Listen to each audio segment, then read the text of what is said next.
जय जय रघुवीर समर्थ। नभे व्यापिले सर्व सृष्टीस आहे। रघुनायका उपमा तेन साहे।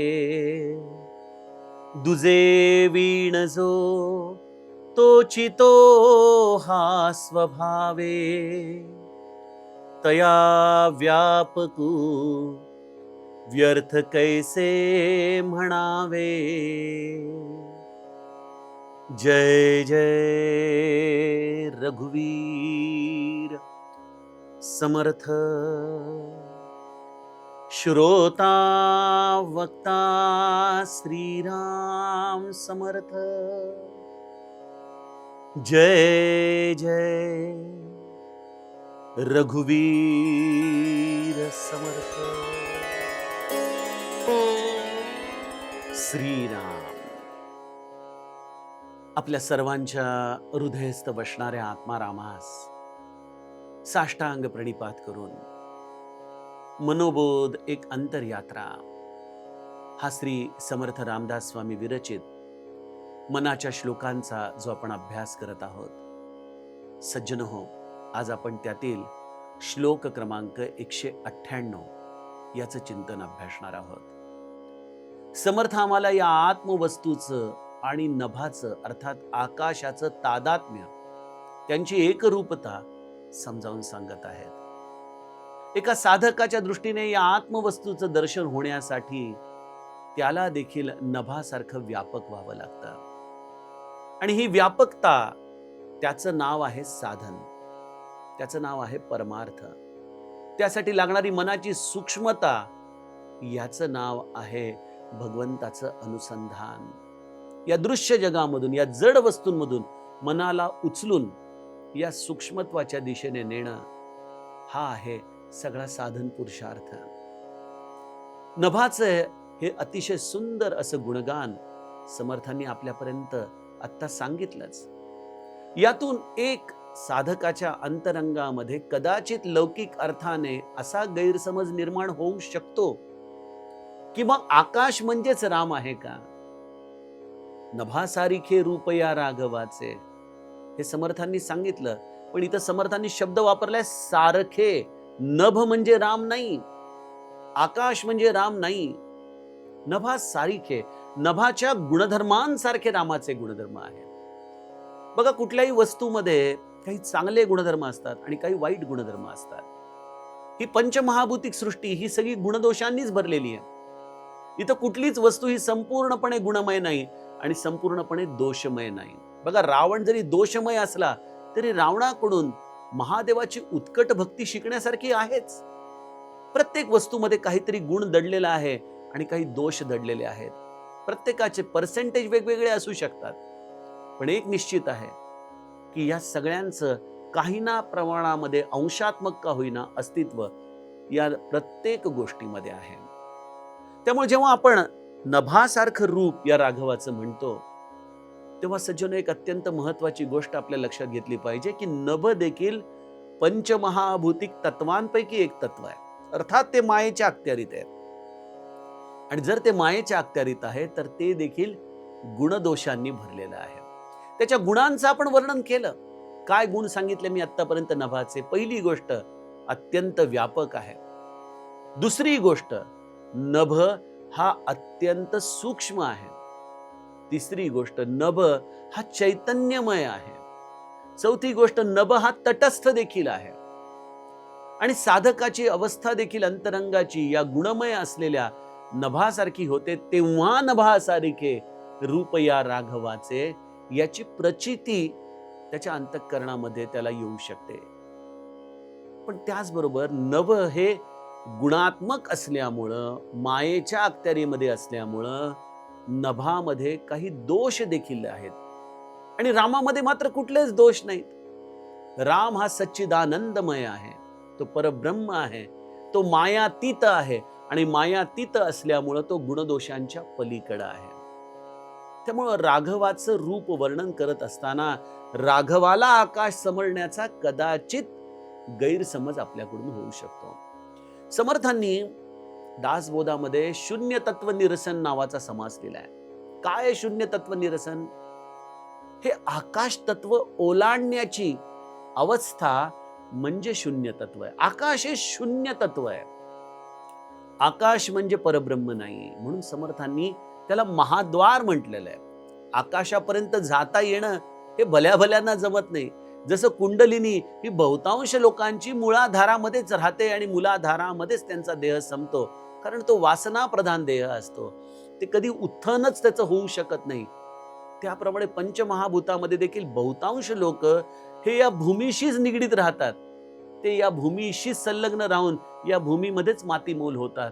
त्यांना आकाशाची उंची गाठताच येऊ शकत नाही विचारांच्या आधाराने, कर्माच्या आधाराने, आचरणाच्या आधाराने. त्यामुळे आकाश तत्वापर्यंत जाणं देखील सोपी गोष्ट नाही, नो डाऊट. पण आकाश तत्वापर्यंत पोहोचणं म्हणजे आत्मारामापर्यंत पोहोचणं असं होत नाही. त्या आकाशाच्या काही गुणधर्मांच्या पलीकडे आम्हाला जावं लागतं. ते कुठले गुणधर्म आहेत, असे कुठले दोष आहेत आकाशामध्ये? बघा, समर्थांनी इथं कुठली गोष्ट सांगितली नाहीये.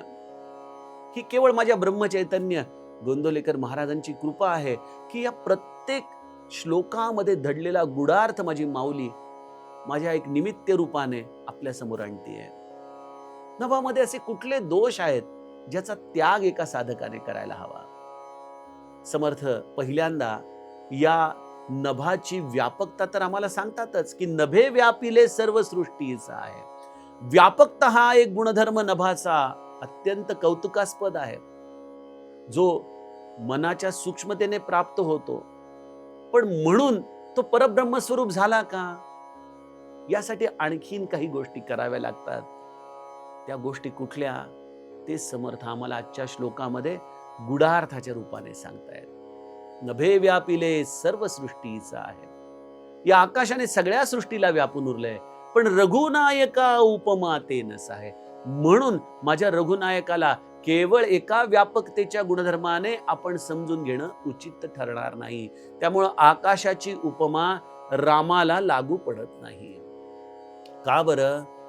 दुजे वीण जो तोची तो हा स्वभाव आहे. मी आकाशाला वेगळेपणाने पाहतो.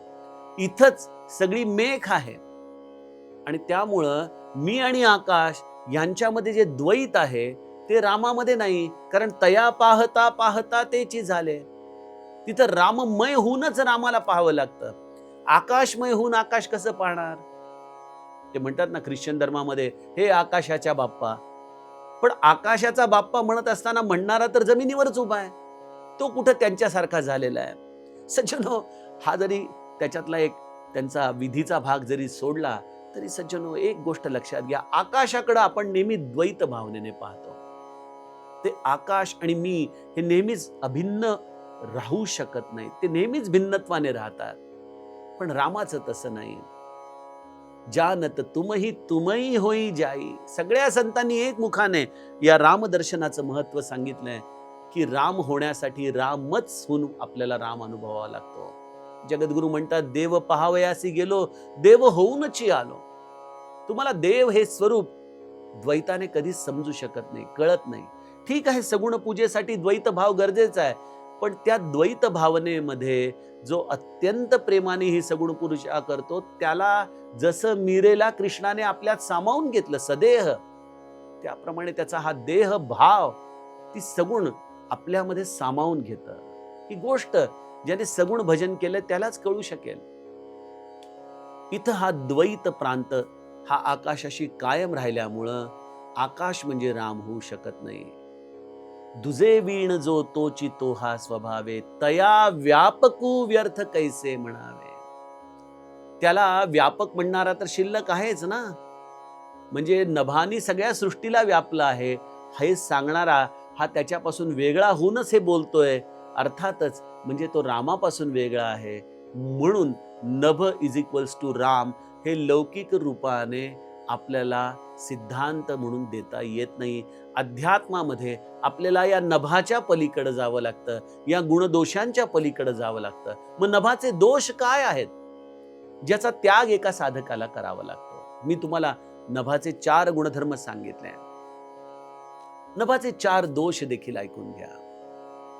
पहिली गोष्ट, नभ हे शून्य तत्व आहे. शून्य तत्व म्हणजे कसं?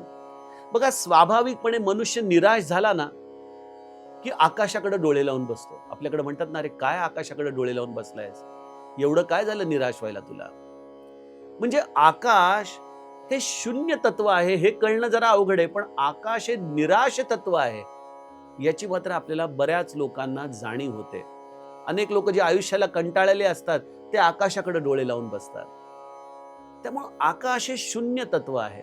शून्य म्हणजे जड आहे, जड म्हणजे अज्ञान आहे. आणि त्यामुळं राम हा शून्य तत्व नाही, राम हा निराशवादी तत्व नाही, आणि त्यामुळं राम हे अज्ञानात्मक तत्व नाही. राम हे सच्चिदानंद आहे. तो शुद्ध सच्चिदानंद विज्ञानमय अशी या रामाची अवस्था आहे. हा आनंद स्वरूप आहे, हा कधी कोणाला निराश करत नाही. त्यामुळे आकाश तत्वामध्ये सगळ्यात मोठी अवस्था आहे की आकाश हे द्वैत रूपाने सांगता येतं. राम हा कधीही द्वैत रूपाने दाखवता येत नाही. राम हे तत्व तद्रूपतेने जाणावं लागतं. ही तद्रूपता आमच्यामध्ये येण्यासाठी या आकाश तत्वाला ओलांडून आम्हाला पुढे जावं लागतं. बघा, कल्पांतामध्ये आकाश देखील नष्ट होतं. जर समर्थांचा दासबोध नीट बघितला तर विवेक प्रलय करावा किंवा कल्पांत कसा होतो याचे समर्थांनी वेगवेगळे प्रकार जे सांगितलेले आहेत, त्यामध्ये पृथ्वी पाण्यामध्ये विरघळते, पाण्याला अग्नी वायुरूप करतो, वायू आकाशामध्ये विसरून जातो, आणि शेवटी आकाशाची पोकळी देखील नष्ट होते. म्हणजे जर राम आकाशमय मानला तर मग राम तत्व देखील संपतं की काय? अर्थातच राम तत्व हे सृष्टीच्या आधी देखील आहे, सृष्टी असताना देखील आहे, आणि सृष्टीचा कल्पांत झाल्यानंतरही तेच शिल्लक राहतं. मग जर असं असेल तर मग आकाश आणि राम यांची एकरूपता होऊ शकेल का हो? अर्थातच नाही. राम हा निरंतर राहणारं तत्व असल्यामुळं राम या तत्वाला अंत नाही, त्याला उद्गम बिंदू नाही. इतर देव हे या आकाश पोकळीला निर्माण झाल्यानंतर किंवा त्याच्या उद्गम बिंदूवरती, ज्याला बिग बँग म्हणतात, ज्याला ओंकार म्हणतात, त्या ओंकार तत्वापर्यंत हे सर्व इतर देवतांचा निवास आहे. पण ओंकार तत्वाला देखील ज्याने निर्माण केलं तो राम आहे, ते आत्माराम तत्व आहे. त्यामुळे या आत्माराम तत्वाचा उद्गम हा आकाशाच्या देखील आधी असल्यामुळं रामाला आकाशाचं रूप या रूपाने सांगता येत नाही. हा दुसरा आकाशाचा गुणधर्म. तिसरी गोष्ट, आकाशामध्ये एक अत्यंत मोठा दोष आहे जो खरं तर आपण त्याचा गुणधर्म म्हणून देखील बघितला, की आकाश हे तटस्थ आहे, आकाश हे निरभ्र आहे. आकाशामध्ये एखादा मेघ जेव्हा पाऊस पाडत असतो तेव्हा देखील आकाश तटस्थपणे या सगळ्या घडामोडींकडे बघतंय. या आकाशाच्या गर्भामध्ये, या सृष्टीमध्ये अनंत घडामोडी घडत असतात. आकाश या सगळ्यांचा साक्षी आहे. परंतु माझा राम केवळ साक्षी आहे का हो? गजेंद्राच्या आकांतासी कैसा धावला ऋषिकेशी, आम्हा लागी मोकलीसी दयावंता. आम्ही आमच्या गोंदवलेल्या उपासनेमध्ये म्हणतो. आकाश कधी कोणासाठी धावून गेलंय का? मी कधी कधी कवी मनाने विचार करतो की पाऊस पडतो म्हणजे काय आहे. तो नभ आकाशाशी संवाद करतोय, आपलं दुःख सांगतोय, अश्रू ढाळतोय. या नभाचे अश्रू आकाश तटस्थतेने पाहतो. माझा राम कोणाचे अश्रू तटस्थतेने पाहू शकेल? राम ही केवल प्रेम पियारा, जान लेई जो जान निहारा. राम प्रेममय आहे. श्री महाराज म्हणायचे, व्यावहारिक दृष्ट्या माझ्यामध्ये केवळ एकच दोष आहे, मी कोणाचं दुःख पाहू शकत नाही. सज्जनो, नभे व्यापिले सर्व सृष्टीचे आहे, पण त्या व्यापकपणाला अर्थ काय? अनेक लोक असतात ना की मी भलं आणि माझं साधन भलं, माझा जप भला, मला काय जगाशी घेणं देणं. ठीक आहे, ही तटस्थता असणं गरजेचं आहे, परंतु त्याचबरोबर तुमच्याकडं आलेला जीव हा दोन प्रेमाचे शब्द पाहतोय, तुम्ही त्याला ती सांत्वना नाही देऊ शकत. कसे राममय होणार तुम्ही? माझा राम शबरीच्या असलेल्या आर्त भावनेने, अनवाणी पायाने तिची उष्टी बोरं खाण्यासाठी गेला. माझा राम प्रत्येक साधू संत जे अत्यंत तळमळून त्याचं स्मरण करत होते त्यांच्या आश्रमामध्ये गेला. राम हा अत्यंत संवेदनशील आहे. रामामध्ये प्रेमाशिवाय दुसरं काहीच नाही. आकाशामध्ये सतत तटस्थता आहे, शून्यता आहे, एक प्रकारची रुक्षता आहे. त्यामुळे आकाश आणि राम यांची तुलना करताना राम हा आकाशाच्या कितीतरी पलीकडे जातो. सज्जनो, यातून एक लक्षात घ्या, संवेदनशीलता हा परमार्थाचा अत्यंत महत्वाचा गुणधर्म आहे. जगावरती प्रेममय होऊन आपण आपलं हे पांघरुण घालणं म्हणजे रामासारखं होणं, म्हणजे व्यापकपणा आहे. बघा काय आजच्या काळामध्ये ना, सगळेजण मी बरं आणि माझं भलं आणि मला काय, माझी साधना करायची, माझा जप करायचा, मला जगाशी काही घेणं देणं नाही, अशा पद्धतीने ही सगळी टाईट कंपार्टमेंटमध्ये लोक राहत आहेत. ठीक आहे, साधनेच्या एका टप्प्यापर्यंत हे गरजेचं देखील आहे, पण नभापर्यंत जाण्यासाठी जरी हे गरजेचं असलं तरी नभाच्या पलीकडे जाण्यासाठी मात्र इथं संवेदनशीलता पाहिजे. आमच्याकडे संवेदनशीलता आहे, पण आमची संवेदनशीलता माझी मुलं, माझा नवरा, माझा पैसा, जे माझं आहे त्याच्यापुरती संवेदनशीलता आहे. श्री महाराजांना गायी देखील कोणी कसायाच्याकडे जाताना दिसल्या तरी महाराजांच्या डोळ्याला पाणी यायचं. महाराज म्हणायचे, मला व्यावहारिक दृष्ट्या फक्त आईचं हृदय कळतं, जे कळवळत असतं. त्याप्रमाणे ते मातृहृदयातून श्री महाराज या सगळ्या जगावरती प्रेम करायचे. सज्जनो, हा फार जीवाला त्रास देणारा असा एक आध्यात्मिक प्रवास असतो की जेव्हा तुम्ही सगळ्यांसाठी आपलं हृदय पिळवटून घेत असता. कित्येकदा तुम्ही आपल्या आप्तस्वकीयांच्या बद्दल कठोर व्हाल, पण या जगाच्या कुठल्याही व्यक्तीच्या दुःखामध्ये मात्र तुम्ही तटस्थ राहू शकत नाही, अलिप्त राहू शकत नाही. आणि सगळ्यात महत्वाची गोष्ट, आकाशाचं अलिप्त पण ठेवा, पण कशासाठी? स्वतःच्या सुखदुःखांसाठी, स्वतःच्या देहभावनेसाठी. तिथं तुम्ही अलिप्त राहा. देहे दुःख ते सुख मानीत जावे, समर्थ आम्हाला म्हणतात ना.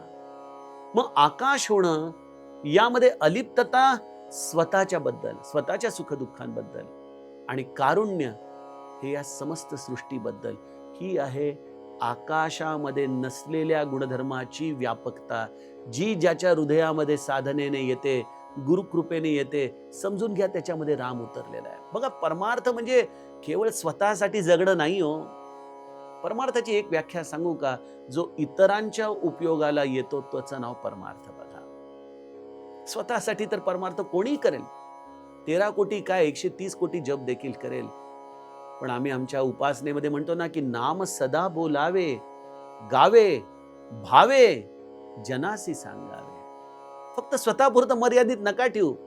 तुम्ही नाम तर घ्याच, नामावर प्रेम पण करा आणि ते इतर जनांना देखील सांगा. अरे म्हणावं, बघा मला किती आनंद होतोय, मला किती त्याचा उपयोग झाला, माझं किती कल्याण झालं. बाबांनो, नाम घ्या, नाम घ्या.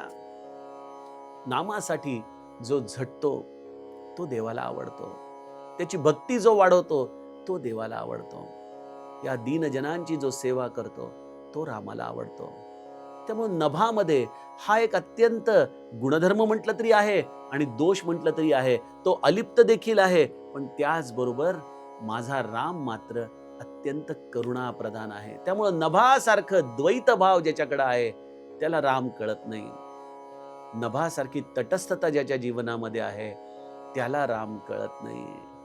राम हा अशा रीतीने समजून घेण्यासाठी एकच करावं, दुजे वीण जो तोची तो हा स्वभावे, तया व्यापकू व्यर्थ कैसे म्हणावे. सज्जनो, मी व्यापक आहे हे म्हणताना देखील अहंकाराचं अधिष्ठान तिथंच आहे. त्यामुळे इथं सगळ्यात महत्वाची गोष्ट, आकाशाच्या पलीकडे जाण्यासाठी संपूर्ण शरणागती, संपूर्ण शरणागती. मी नाहीच, रामा तूच आहे, या भूमिकेमध्ये ज्याला राहता येतं, जो संपूर्ण रामाला शरण जातो त्यालाच या आकाशाच्या पलीकडे जाता येतं, त्यालाच तुर्यातीत होता येतं. सज्जनो, असं हे भगवंताच्या अस्तित्वाचं विलक्षण गुढार्थ समर्थ आम्हाला मनोबोधामध्ये सांगत आहेत. सद्गुरु कृपेने, राम कृपेने आपण या स्थितीचा अनुभव घ्यावा, हीच त्याच्या चरणी प्रार्थना. जानकी जीवन स्मरण. जय जय राम. जय राम.